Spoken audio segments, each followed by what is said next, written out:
Hi, and welcome to Longevity is the New Wellness with your host, Will Bozeman. I appreciate all of you watching the show and listening to the show today. We have a wonderful guest today, Otto Siegel, who is an expert in many areas, and we will introduce him in depth here in just a moment. I want to remind all of you that you can reach out through me personally on willbozeman.com. You can also reach out to my longevity platform, relative.com, relatyv.com. Ask any questions that you want to understand more about or have answered on the show. I'd be very happy to do that. All right, let's jump in. Otto Siegel, if you don't mind, I want to read your quick bio here because it's very enlightening, and I think it'll set the tone for the entire show today. So, yes. So, Otto Siegel. Most proponents of radical longevity share a deep enthusiasm for life well lived, and perhaps no one embodies the spirit more than Otto Siegel. His life story reads like a veritable bucket list of journeys made, lessons learned, and goals achieved. A gifted teacher, genius coach, sought-after corporate trainer, seasoned entrepreneur, and expert ski instructor. We'll have to talk about that. Definitely. Otto speaks English, Spanish, Portuguese, and 3 Germanic dialects. He has studied Latin and Greek, has lived on 3 continents, and traveled across 5. As a master certified coach since 2007, a member of the People Unlimited, he has been actively involved in the longevity movement in Germany and in the U.S. since 1990. Since 2017, he has been serving longevity coaching clients and promoting his work as a speaker and vendor at international events such as the RADFest and the Global Conference of the American Association of Anti-Aging Medicine, the A4M Global Conference in Las Vegas in 2019. So I hope all of you can understand and have an appreciation for who we have here with us today by that introduction. So I would love to start out by just hearing about how you got started. I have a million questions that I wrote down to ask, but I'm sure we won't get to all of those. So let's just start with some of the important ones. How did you get into this? It started way back when in Germany on a seminar on physical immortality, and one sentence stuck with me. The human body doesn't have to die given the right environment. That hit me in my guts, not just in my brain, because I was a biology teacher. I understand biology. Understand cells, understand the interaction between brain and body on a physiological level, understand the orchestra of hormones and enzymes that make us alive every day. So it hit me like I said, sign me up, whatever that is. And because I want to live, I don't want to die. And who wants to die anyway? But it's about radical life extension, and nobody did it in human history. I'm very aware of this. It's something that has to be done for the first time. In the meantime, we have technology, we have support in lifestyle, we have support in human environment that we can actually benefit from. So early on, I focused on what can we do every day. There are great supplements out there, absolutely. I'm totally in touch with that. And but there's something that we do every day, the habits that keep us alive. What kinds of thoughts do I have? What kinds of feelings do I entertain in my body actively? I have to educate my brain. Hey, we don't go down, we go up. Because for me, it's about breaking the age barrier. And that has never been done in history, but I'm up for it. Because I want to have new and exciting stuff, not the same life and death cycle that has been done forever. Human history is full of it, just a little new twist each time. Maybe we can push it 1 year or 2 years, but I like your vision. Okay, breaking it for millions of people for 10 years maximum extension.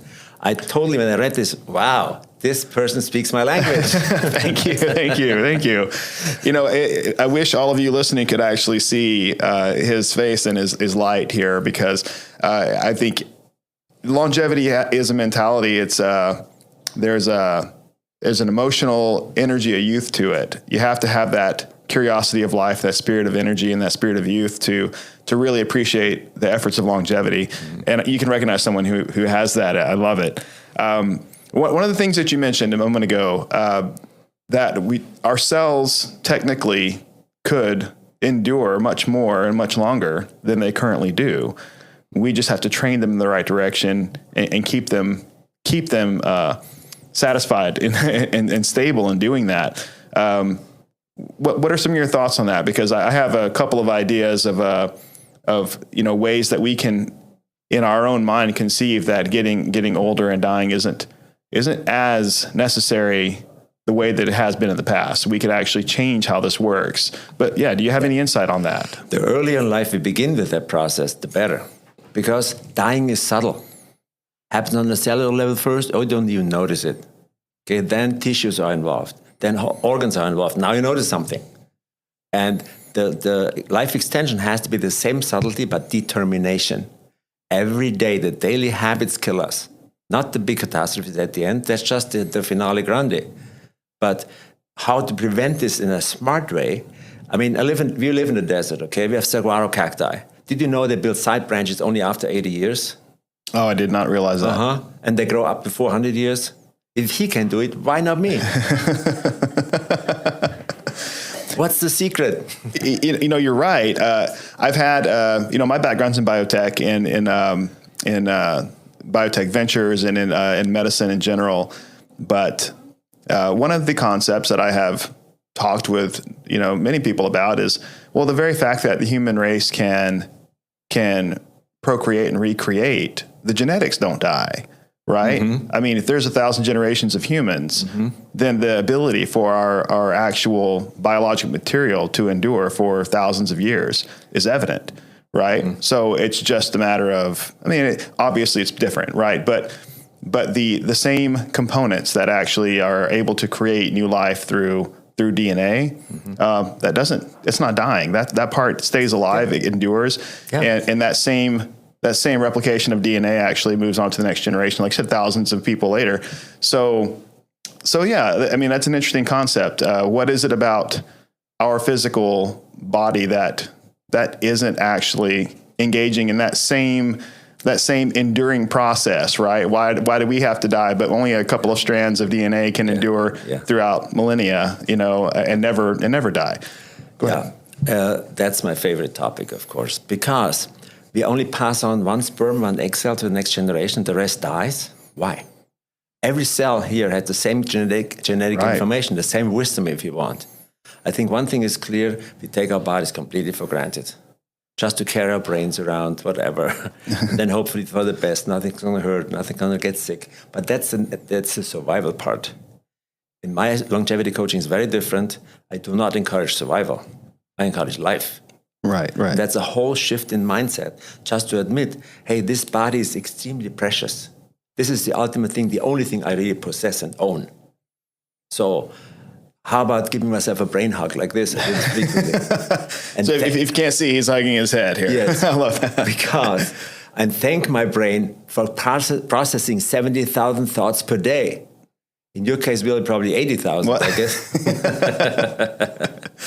But nobody ever says thank you. That's wrong. Do you know how many heartbeats we have every day? There's a number, but I don't know it. What do you? Just do the math. 60, let's say it's 60, times 60 times 24. 80,600. Okay. Nobody ever says thank you. As an employee, I would be upset. I would quit. You would quit. And eventually it does, right? Yes, eventually it does because nobody acknowledges even. Yeah. Same thing is true for kidney. Pick your organ of the day. But I do already as a longevity coach, I do body meditations.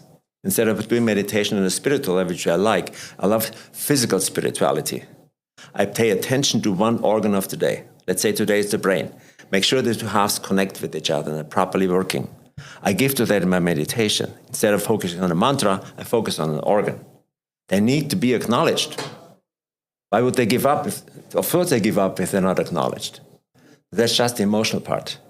And there are 6 parts total we address in longevity coaching. They need to be in sync. I did write that down. Did you want to jump into that now? Of course. 6, okay, let's do that. It's the question I wrote down was, so yes, the 6 parts, the 6 domains of longevity. Yeah, there domains. It is. Yeah, let's hear about that. Of course, mental. Everybody complains about depression, anxiety, all this kind of stuff. Mentally healthy, thinking sharp, thinking logical, analyzing multiple data and sorting it all out instead of being overwhelmed. It's a big deal, the mental part. Okay, the mental part of longevity. The emotional part. I need to feel my body. Come on. My joints are tender. I'm not Iron Man. I'm not the image of myself. I'm tender. I'm vulnerable. Right. Maybe you know the power of vulnerability. It will be a future leadership tool. If you're not vulnerable, don't talk about it. It's not acknowledged. Long list of emotional. Oh, yeah. Oh, yeah. Then social, of course. We need to connect it with like-minded people, not the naysayers and the negative Nancys in the world, people who think like you and I do. We build each other as we have this conversation. There's plenty of positivity in the world. There really is. If people want it, they can find it. It's just Absolutely. it's like you've heard this a million times, the negative, people, respond more actively to the negative, so it's easier to push, right? But there's a positive out there. I mean, quick example. I saw an act of kindness on the road yesterday. Just a couple of older women had an issue with their car right in the middle of an intersection, and people jumped out to help them. And you could tell everybody around was just like, and they felt connected. Yeah. Felt connected. There's positivity everywhere. Yeah. If you look for it. But go ahead, keep going. This connection is so crucial, okay? Because even your brain itself can disconnect when it's an overload. So to stay connected with yourself, with the people next to you. I want to have not random acts of kindness. I want kindness to be the norm. Vulnerability to be the norm of the future generation. I don't want to live in a brutal society like we have right now. Right. I'm on an active news diet. I select my news. I can only handle so much per day. I like that. Social. And then we have spiritual. Absolutely. And to be spiritually healthy, you need to have some belief system some belief that goes beyond you. I believe in power of human beings together. That's my higher power. Because together we can move mountains.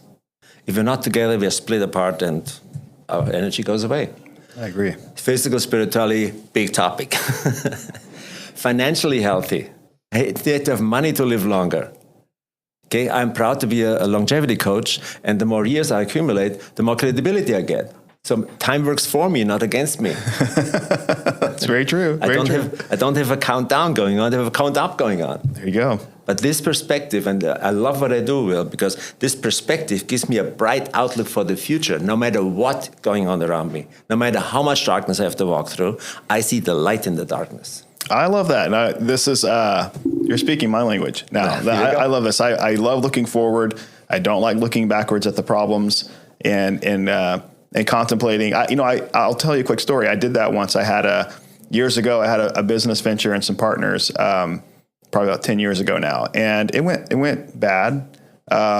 We divided, we split. And from the outside looking in, I received the worst of all of that. Like they took it all from me, everything that I had done, all this stuff, it was taken from me.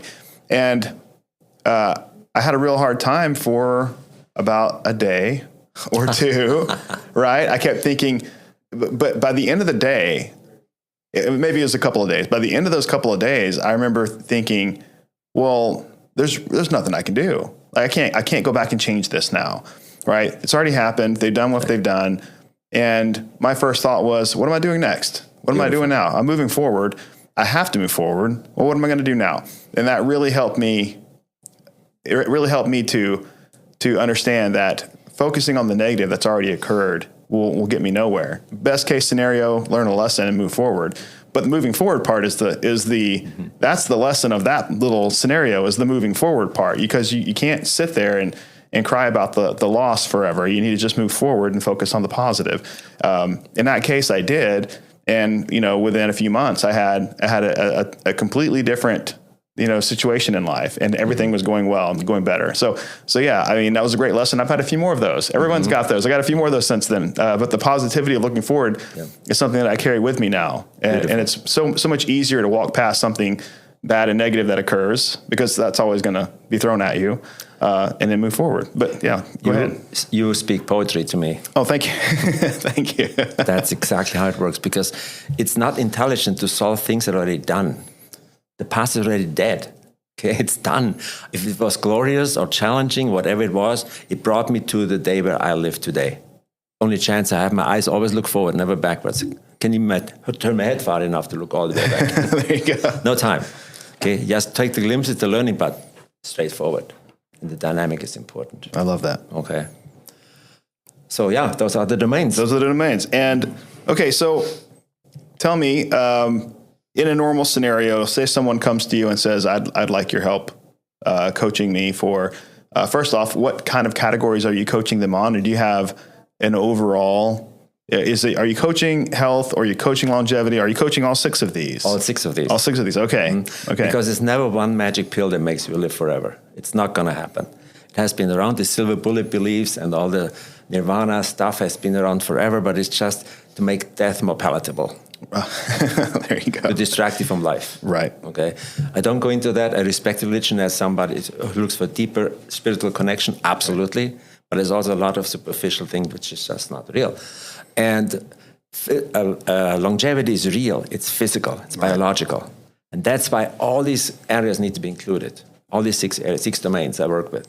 I use it as a checklist, but also as a start point for longevity coaching. Okay. And most people come to want to longevity coaching specifically. They're smart.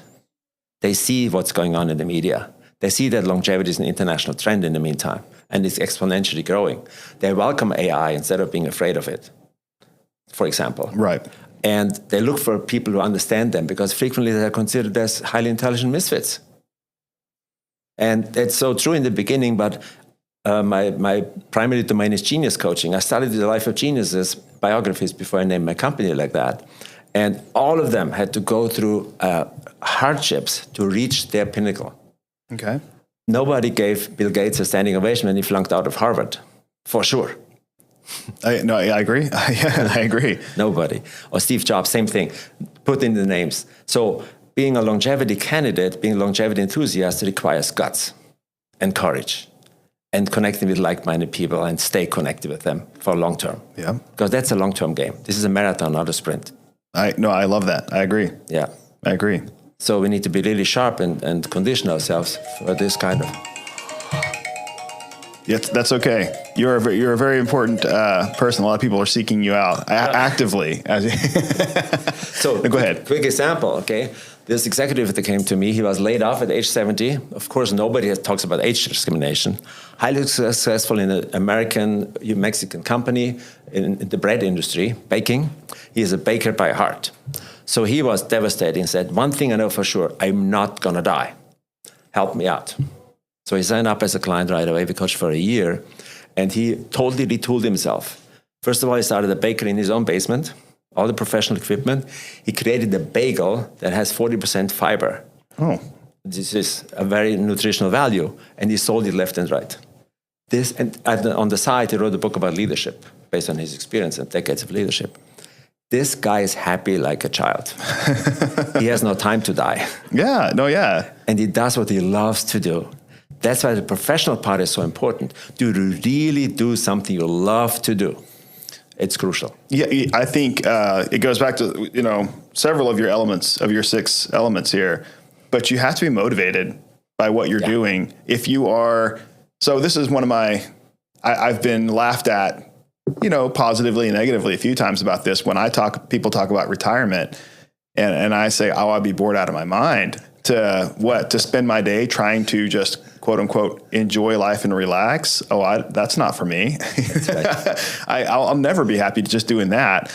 And I think it's some genetic to that too, because my own father tried to retire. He lasted about 6 months. Wow. He was like, yep, can't do it. He went home and he did home projects and he worked in the garden, did stuff outside. Him and my mom went on trips and vacations. And 6 months later, he was all like, this has been a great vacation, but I got to get back to work. And I laugh at that because I know how he is. And in his mind's always going. And even at his age, he's a musician. He was a career band director, and he's actually been retired from teaching and became an artist full time, an airbrush artist down at the beach, actually on the Gulf Coast, and relatively famous for that world. Everyone knew who he was, but he loved what he did, and his mind was always creative and going. And even now, we'll go back. He'll have written new songs every time we see him, and he'll sing them and play them for the kids, for the grandkids. He's always working on some new project. I mean, and most of this is not going anywhere for productivity, for money. It's just him. He's got an outlet. He's just putting something out and is motivated by that. And he gets this idea and he's motivated for the next several weeks working on this project. And I can see the drive. And other people, I know other people like that too. Once they have something that they're working on, they have the drive, that motivates them. And like you said, you don't have time to die at that point, right? Yeah, because you're too busy having fun. Yeah, okay? yeah. I want to have so much fun that I forget to die. There you go. That's my personal slogan. It just has no space anymore in my thinking and feeling because life is exciting. Okay, and when the community People Unlimited with exciting friends that feel the same now for decades, and we organize the Rat Fest. I mean, we go out in public, lots of press attention, and the media attention, which is great. And this is something that involves me, that makes me, I want to promote longevity. So I thank you for the invitation to this podcast, support you to get the word out. It's a win-win situation. Thank you. Yeah, absolutely. Tell us about the Rad Fest. What exactly is that, and what do you guys do there? The Rad Fest, we invite cutting-edge researchers, entrepreneurs, and longevity enthusiasts to come together and experience science in an entertaining way. Okay. So with music, entertainment, party, all that good stuff, because then you take in more information. It has been going on now for 8 years. It's going to happen again in September 5 to 7th in Anaheim. Okay. And we learned so much about chromosomes, telomeres, about mitochondria, and what's really going on in the cutting-edge research, because this research is not mainstream. It's not on the big media, but it's very, very vivid. Plus, we attract more and more people from out of the state and out of the country. We get in touch with Russia, we get in touch with Germany, we get in touch with Brazil. So all this is a huge hub and exchange of information that is cutting edge. Excellent. We learn about procedures that are not allowed to be done in America. They need to go offshore. What are these procedures about? Why do they have to go offshore? So a lot of information will not get easily your hands on. No, I understand. You're speaking my language. I've been in the regenerative medicine space for quite a while now. I've owned several companies in that field, and I've done the dance, the dance in the medical system for compliance and, approval, certifications, and all the stuff you need. And I've watched companies try to innovate and fail. The product was great, the innovation was great, just couldn't get it through compliance. Yeah.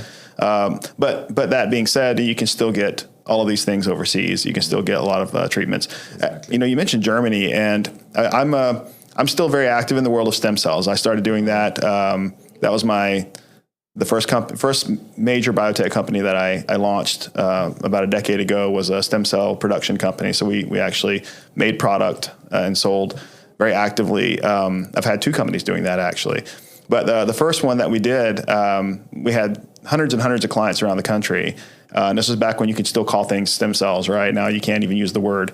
But one of the things that became popular back then also was overseas treatment. People would, find out that you can have an illness or a disease or whatnot treated via stem cell therapies, but not here in the U.S. Right. And most in the books, I've written several books now. I've got several published on stem cells specifically for conditions, and I do talk about this in the books. 10 years ago, what a doctor was calling stem cells in his office, probably most of the time, I would say 9 out of 10 times that they even use the word stem cell, what they're offering was not actually stem cells. It was a vernacular term used for everything, right? It was just, exactly. This is could be basically a tissue injection, the homogenized tissues, amniotic membrane homogenized, amniotic fluid, cord tissue, Wharton's jelly, all that stuff. It's all a birth tissue injection, but not actually stem cells, and that's why you can't get the regulations to align, and the FDA has been very, very active trying to align that, and that's where the compliance issues come in with all these companies making things that it was just chaotic, right? And there's the reason that it needs to be aligned. But one thing I was going to mention is that Germany has been a country that is open to what I would call the genuine stem cell therapies, which is a cultured, expanded cell therapy, which is, take a stem cell, grow it in a dish, multiply it 1 million times, and use that as the actual injection. And that is a true stem cell treatment, right? What you get here in the U.S. For a true stem cell treatment, currently you can do either an adipose or a bone marrow collection and actually retrieve the stem cells from that. And that's a true stem cell treatment, right? But culturing and expanding that is where the real, that's right, magnification of the work happens, where you can actually make a lot out of it. Anyways, I just thought I'd mention that. But Germany has been on the list of countries, I believe, that are open to that therapy. And a lot of people have traveled there. people I know have gone do a European vacation tour and, and travel through Germany and grab a stem cell IV while they're there and reverse age for, 5 or 10 years in the process and then come back home feeling alive. But go ahead. Yeah. How about that for a vacation? Oh, yeah. Yeah. Seriously. Yeah. And, other groups I know are doing that, Cayman Islands, Panama, Costa Rica. I know people who own centers in all those places. I'm a sponsor and an owner in a trial that's actually going on for stem cell therapy right now. But it's underway. So no results yet. Amazing. But it's actually on aging and longevity. It's frailty in the aging and longevity. It's a very, very exciting study, but it is no results yet, underway, and I'll definitely reach out to you and let you know how it's going. Please, when the time comes. Yeah. But no, I just thought I'd bring all that up because, Germany's on the list of one of those places that it's an advanced medical country that is allowing advanced stem cell therapies, which is exciting. Yeah. So it's the first step in getting all the other nations to see the value and the ability to do it and move it forward. So, yeah. But this RADFest sounds very exciting. Yeah. What does that stand for again? It's an acronym. Yes. Revolution Against Aging and Death. Okay. There you go. Right there. RAAD, if you're looking that up. Okay. And you had another on here, the A4M conference. You want to talk about that? Yeah. I mean, the A4M conference is also geared towards holistic medicine, of course, preventative medicine, the big shift right now in medicine, overall speaking. A4M is definitely in touch with that. And also see the non-medical part, the impact of emotion on enzymes. Okay, yes. The impact on thoughts, on cells, on mitochondria. And what I was talking about is exactly that. Grow bolder, not older. Grow bolder, not older. I like that. And, of course, the magic is how to do that. For example, a very simple thing. When you take a supplement, your intention why you take this pill is crucial for the body. I take this to build my mitochondria. Or I take this to prevent my own decline. That's a whole different mindset. You always want to be in building mode. Right. Because as much as the body decomposes on a cellular level first, you want to build it on a cellular level. And from there on a tissue level. From there on an organ level. And then it comes, we reverse it literally. The process of aging, we reverse it on a cellular basis. That's the real thing you can do every day. Recently I got in touch with fitness in a whole new way. I was a ski instructor, of course. What do? You abuse your knees. Oh, yeah, absolutely. Big time. Yeah. First racing, then teaching skiing. For a long time, miles and miles and miles on skis. So finally, I hiked the Grand Canyon for the 8th time during COVID. And on the way down, my right knee started to hurt. So what's that all about? I toughed it out, went down, back up, no problem, only downhill. So got an MRI, and sure enough, the catastrophe opened. Oh, no. Okay? Yeah. Ligaments and meniscus tear, all that good stuff, and inflammation. I saw the surgeon, and he touched my knee and examined everything and said, "Avoid me as long as you can."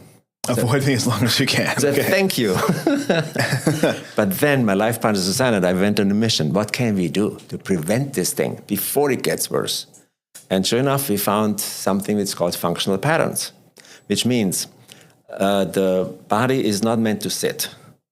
We sit way too much. Right. You did mention this in your bio, that sitting is a major problem. Yeah. Yes. Sitting is a pandemic in my world. And here we sit and talk to each other. Next time we'll go for a walk and we'll have a camera follow us. It'll be great. Whatever. That works. So we are meant to stand, to walk, to jump, and to throw. The 4 modalities of human movement. So over time, all our joints misalign because when you sit, all the muscles are just flaccid. Right. Yeah, right. They're not tense. Muscles are supposed to be doing a job. They like to move. They like to be active.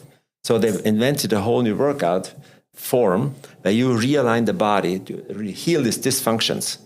They're minute. But if I stand like this or like this, a little bit inch to the left to the right makes a huge difference if you do it for 50 years. Yes, I agree. Okay. So these habits, I didn't know I had them. They showed me the video. That's how I stand straight. Okay, think again.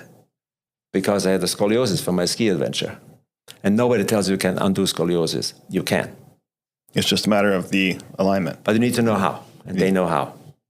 So my whole workout, I quit my fitness trainer. I've been working with her for more than a decade. Said, I'm sorry, I can no longer work with you. She freaked out completely. Said, here is why. Go for functionalpatterns.com, study what it is. I can't explain it to you because it's a whole new vocabulary to me. Because you use the whole set of front muscles in the body to move forward, not just the legs and the hips. You use the upper body as well. You engage all the muscles together instead of working isolated. Okay. So biceps curl not just like this, it's like this. You engage the whole lateral side in the biceps curl. So it's a very different revolutionary approach. I love it ever since I do it. It's called, say it again, functional patterns? Functional patterns. Functional patterns, okay. That's interesting. I think people would want to look that. I'm going to look that up after. Genius invention. That's my $1,000 gift for you today. Thank you very much. No, I appreciate that. So one of the things that I talk about in the book quite a bit is this. The term I use is called micromodulations. This is it's exactly what you're talking about. You're talking about it. It's actually really the same thing. I'm talking about stimulating cells in different ways to make small changes over time. And, you know, I talk about this all the time because people will ask me in a setting where I can't spend an hour explaining it, and they'll say, how does this work? How does this longevity thing work? I'm like, okay, well, that's a very hard question to answer in us standing here by, you know, a little treat table at a party, you know, and they want to know how longevity works. I'm like, well, ultimately, I start out the process by saying there's a term called homeostasis, and your cells are trying to keep things stable all the time, right? It's all about the little influences that you feed it over time that make it what it is. Mm-hmm. So if you can train it in another direction, then over time you can actually create a new homeostasis. And if you really wanted to, you can create a longevity homeostasis where all of the cells are changing their activity and their nature in the direction of longevity the way that you want. But it takes continued stimulation over time. And it's the same concept you just mentioned here with the muscular activity, changing it in the right direction over time. You accomplish what you're looking for. In the field of longevity, that's what all this research is going into. It's showing exactly. Okay, so this activity, you know, sauna therapy is a big one now. Everybody's looking at that, but the research is showing that the heat shock proteins that are produced as a result help overcome the other issues afterwards. But what I tell people is, but you can't do that all at one time. Mm-hmm. You can't do a quote unquote. You can't binge on heat shock. Right. Exactly. You'll die. Exactly. Right. So you can't binge on that and get what you need from it one time and then receive the benefits for a long time. Just like you can't lose 50 pounds in a week, you know, if you're trying to, you can't do all that. It takes time. All of these efforts take time because the cells have to acclimate. They have to adjust. They're preparing for the next stressing event to occur. Mm-hmm. Right. So they adjust upward. And in the very first episode, I talk about this. It's just the muscle activity. Same thing. If you go and lift some heavy weights and stress your muscle out, the cells are going to prepare for that to happen again. They're going to not be caught off guard, mm-hmm. and they're going to replicate whatever they need to replicate inside to prepare for the next stress event. In this case, all the research shows that if you train, your cells will actually produce more mitochondria to accommodate the excess energy demand that they just encountered, mm-hmm. because when they didn't have enough energy, they went into a different metabolic cycle and they burned more activity, and they actually caused lactic acid buildup, and they actually harmed themselves trying to accommodate what you're doing. So next time that happens, they will be prepared. And that process of preparing is the micromodulation effect. All these little small changes are occurring. Next time you get there, you're able to overcome it. So now how do we focus that on longevity, right? Instead of eating sugar and watching TV and micromodulating ourselves into the grave, right? How do we micromodulate ourselves into longevity? And that's the whole concept. Will you speak poetry to me? Again, this is amazing. This is amazing. Okay, I just want to add one piece. This homeostasis is dynamic. It's not static, because it's increasing because we have reversed the old life. It's a whole lifestyle And we need to customize our nutrition. We cannot have a certain diet. Okay, now paleo is the big deal. Right, right. It might be right for you, it might not be right for me. So I work on customizing my nutrition because I love variation. Let's put it this way, I'm a flexitarian. Flexitarian, I like that. There you go. I cannot have the same breakfast on 2 consecutive days. My body loves variety. Okay, it's a signal I send to my cells. Stay fresh. There you go. Stay fresh. Move forward. Stay fresh. Okay, and that's why this whole homeostasis, I don't prevent from all cells to die. I'm convinced once we shift this whole cell consciousness, it's all on a physical level, then the body will follow on a bigger level, on a bigger scale for sure. And that's how we outsmart dying. I like that. Yeah. I like that. I study my enemy. I know.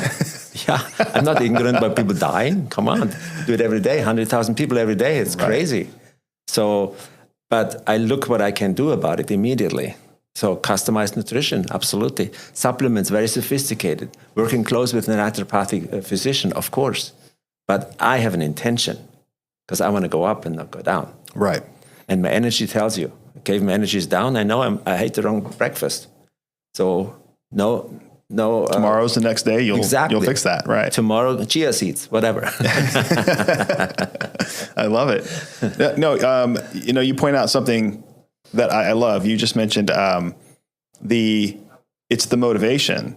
Again, goes back to the mental mindset here, but eating something healthy just for the sake of doing it or because you're told to is just not the same as if you are right. Survival, because you try to avoid the catastrophe, but that's not the mindset we're talking about. Right.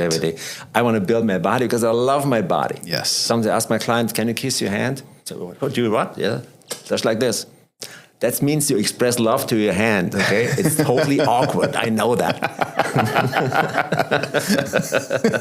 But if the body doesn't follow what I want, who cares? The body needs this acknowledgement. That's why the emotional component is so strong. Be vulnerable, really appreciative for the body we have. That's what I have to work with today. Yes. Not the future. My future goals are absolutely amazing, but how to get there is my body. Right. And all the metabolic reactions in the body are slow, except the brain, the nervous system, 124 miles per hour. That's rapid, of course. Yeah. Then there's a second layer, which is the fascia, because we know, you're familiar with fascia probably. Yeah. And on the inside, it's light, photons. So the fascia communication is faster than the nervous system. Interesting. It's one of the cutting edge things from last Radfest. Okay, I will have to look that up too. Please look it up. Google it. Google knows everything. So new knowledge about the body, that excites me. The living body, the healthy body, because we learn so much through sickness. We learn how the healthy state should be, but that's indirect. Right. And that's why this feeling for the body, this physical sensation, I call it physical intelligence, is so crucial. Physical intelligence is a root for every other intelligence. If I'm not physically healthy, I cannot think straight. You're bringing up a lot of topics I want to delve into more here. I'm going to check our time. We're almost out of time, but I do want to ask this question here. First off, in traditional medicine, a patient is typically educated on their problems, right, and how to kind of slow them down. Most of the time, they're not being coached on how to overcome the problem. That's right. If a doctor could cure a patient of an illness, that's their absolute goal.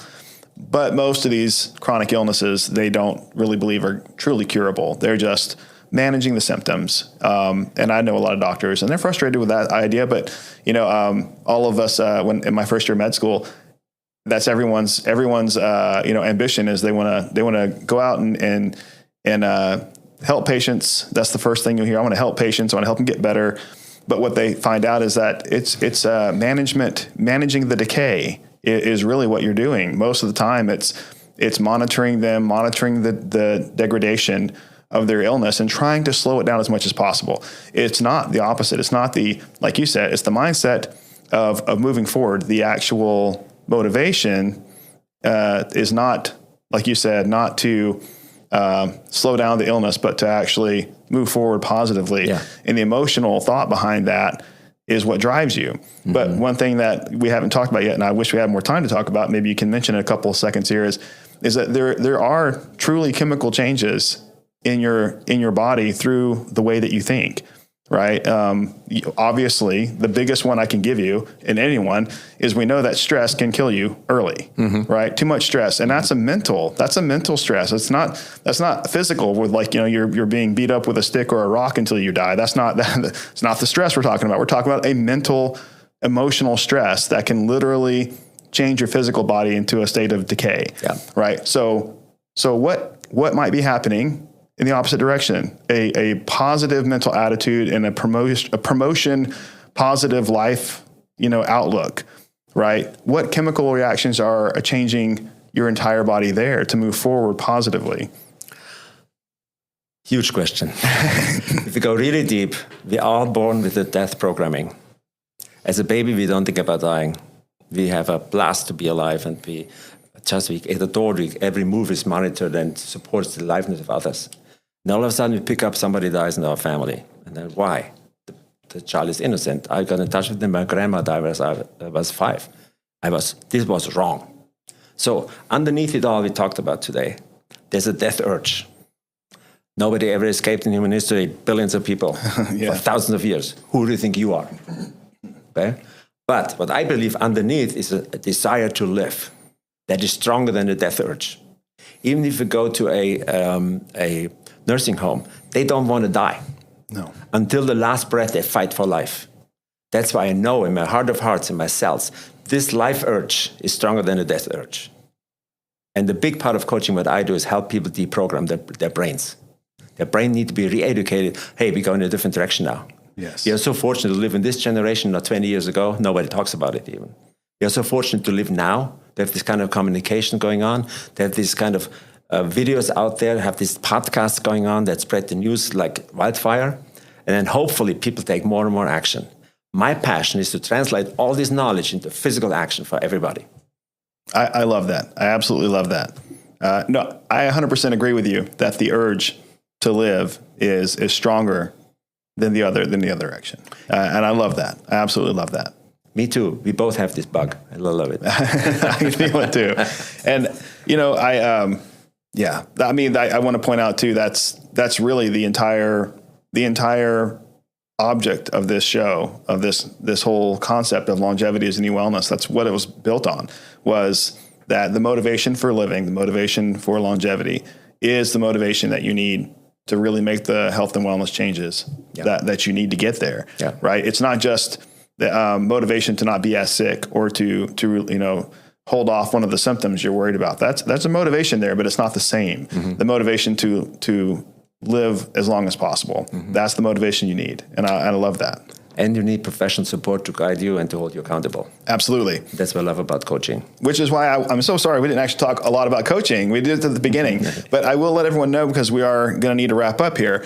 But Otto is an expert coach. He's actually a certified master coach, right? There's not very many people, if I'm aware, not very many people in the world who have this credential. But I will encourage everyone to reach out. We're going to have your links, your info on the podcast and on our website as well, for people who want to engage in coaching with you directly. I don't even know what your capacity is for new clients. I'm sure you would be able to handle some people, but we can talk about that. But we would definitely encourage you to reach out to Otto on his platform as well, to ask him questions about coaching and how you can actually engage in some of these activities and learn this whole new mindset and how to do everything that Otto's discussed here. Wish we had more time. We'll have to have you back again, and we'll talk all about more about your actual coaching platform, because I think that's wonderful. We're very very pro coaching in our organization as well. Mm-hmm. We'll have to talk more about that with you. Thank you all for being on or watching the show today, listening to the show today. I encourage everyone who has a question about longevity or a question about coaching or any of the topics we've discussed today, please reach out to us and we can actually answer those in the next episode. And we will let you, also to willbozeman.com and relative.com, RELATYV. If you have any questions, reach out to me through any of my social media channels as well, and on those two websites. Otto, it's been a true pleasure to have you on the show. For me too. Thank you for having me. Thank you.